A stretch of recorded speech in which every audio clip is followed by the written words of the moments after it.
Alright, this video is all about patient information. So this video focuses entirely on this section right here.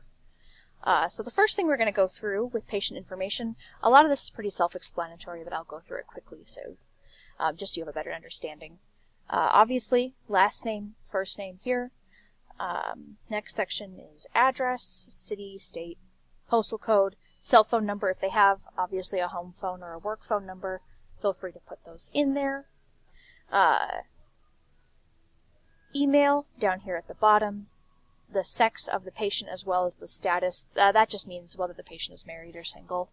Those are the basics of a patient's information or patient file, but I want to go now into the more complex things. So, miscellaneous, that is for, I use that mainly if a patient has, like, their legal name is something, but they have a nickname or go by something else. For instance, like a William.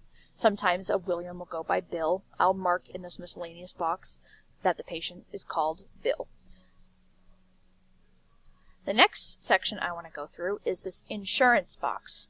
Now there will be a video that goes more in depth with this that you'll watch later on, but this is their insurance box. This just holds all their insurance information. As you can see, it also has some other things like their date of birth, their sex, whether they're single or married, and then the actual policy information. Now over here, if you look, this first visit, this just auto-populates to the first time they come into our office. And then this last visit here is just the last time they were in our office. Next section here is Plan Start. So if you click that, as you can see, there's a lot of information here. There's a start and end date of their care plan, how much the care plan costs, the number of visits allowed, how many they've been to, how many visits are remaining. This has just how many services were rendered. There's a bunch of information such as that. You'll go through this more in a later video.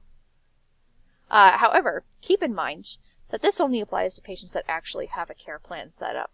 So say a new patient or someone that just calls in for appointments, they're not going to have that.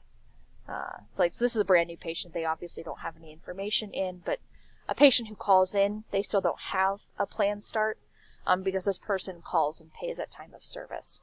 They still, of course, have like their first visit and last visit in here since they have been to the office before. But besides that, they won't have any of that information. I also want to make note of this number right here, this BC. This is actually their chiropractic health card number. And you'll use this to assign chiropractic health cards, or if you have to assign a temporary card, you would use that box for that as well.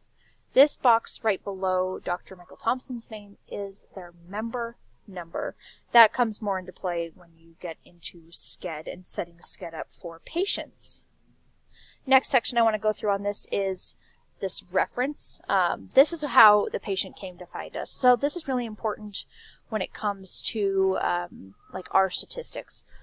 Right now, the biggest reference we have for patients is our general Chiro funnel, and that is our Facebook ads. And so when you get a patient set up for an appointment, you'll put where they came from, and so that's just important. So we know how patients are hearing about us or how they're coming into the office. As you can see, a lot of these are general Chiro. Internet, if they just found us on Google. Patient referral, if someone that's already seeing us referred the person to come get checked out by the doctor. That's just important for our stats.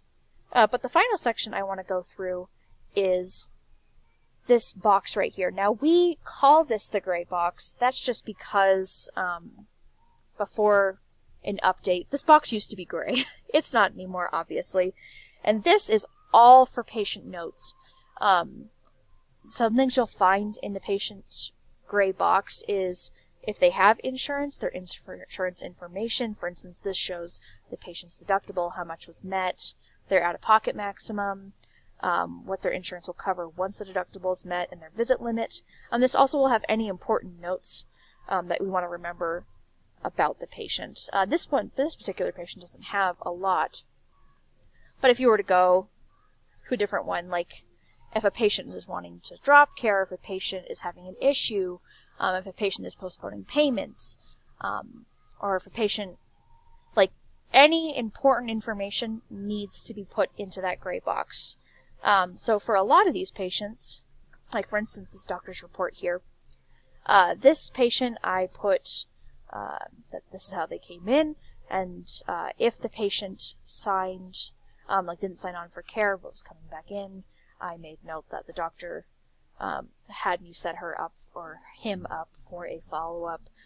Just anything like that. Any important information, like if they have a new injury or whatnot, goes in the box. Make sure to always put this information in their gray box, just because you more than likely will forget, and then you're not going to know certain information that you need to know. That gray box is also great for if you're unable to contact a patient. Then you can make note of like exact dates that you called a patient, so that you have a record of like, hey, I've really been trying to contact you. Here's all the times I did.